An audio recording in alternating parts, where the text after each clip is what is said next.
happened? Well, in actual fact, whatever there is sharing, I'm actually, eating from it spiritually. So rightfully, I should. Even in the, I could still come to Suva and line up and, offering time and giving, but I just sort of doing it direct because I believe, or I thought, I rather send it across, to be the tithe before I use the rest. And what was the rest? The rest was $32.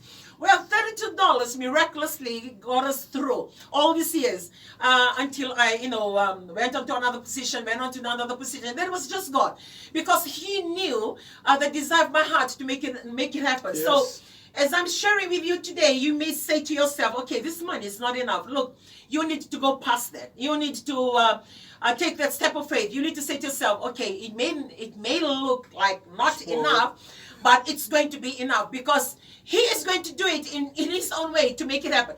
And you'll be amazed, because like with this little money, it can fit everything. And there was never a moment for me to stand and say to myself, okay, what are we going to eat? Or even so, what I'm going to be feeding this mission team and feed my family. I've never had those moments.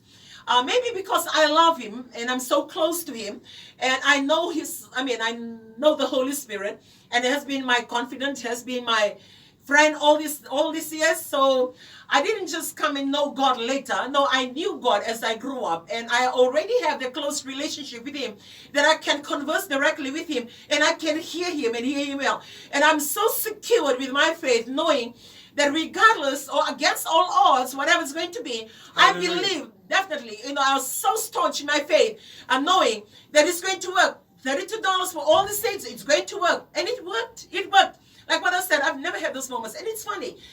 We have moments like every morning I will wake up and I'll have my prayer. Every night we'll have our prayer. And one particular morning we were praying because I still have my son and my grandson and also one of my daughters who was studying pilot then.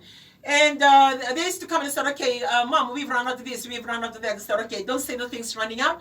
You speak to those things running out and tell them to run back. Hallelujah. And we'll just laugh it off. And I will never allow, and I know that Gaselevo can be testament to what I'm sharing today. All throughout our family life, when we met until today, there was never a moment that we have differences or that we could say, where are you taking your money? All throughout in his work life with the embassy, I don't even look at his pay slip. I don't even know what he's earning. I will know through human resources because I work in human resource division. Then I'll go and check his pay and I'll cite his pay from there because everybody's pay is in the manpower establishment through human resources. It's confidential information anyway. But that's how I knew of his pay. But for me to know his pay and know what he's getting, no, I don't. He does his own thing. He pays whatever he pays. And I don't rely on that. I just completely trust in the little that I have, knowing that this is my responsibility to look after my family, and this is my responsibility to make it work the way it is. And I want to share it with you today because you may be saying to yourself, okay, I need to study more to get that certificate to qualify me for a bigger job. Look, if you cannot manage the little money that God has given you for the little work that you are earning right now, then you wouldn't succeed even with a bigger money. Because God is waiting on how you're going to use that money. When I started work, like I believe I've shared it too many times, I started work at the hotel, the very first hotel then, at the Port General, it was called the Regent of Fiji. And I was earning about, when I initially started, fresh from school, from 6, I was earning $48, and that was way back in 1982, $48 a week. And then it went up to $52 a week. And to me then, that money was huge. It was huge. I do my tithe, I give my money to my mom. And all that while, the only money that I hold, I don't do any shopping. I don't buy anything for myself. It's just my tithe and my mother. Yeah, life can be boring. I mean, you may be listening and say, okay, how boring? Yes, my life was boring. For me, just going to work, that was it.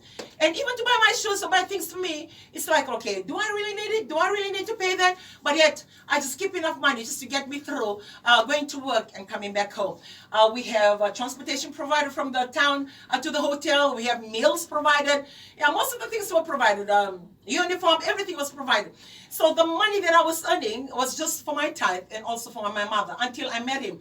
So when I met him, then I told my mom, because my mom came next to come and stay with us, and then that changed. So I was doing the tithe and I have a family, I already have a family. So when we got married, and I was only 18, I started work when I was 16 years old. I got married when I was 18 years old, and I bought our first car. And until today, I could say, Gaselevo can be a testament to it, I'm the one who earned less. But when he left, then God took me to another level with less education. I'm sharing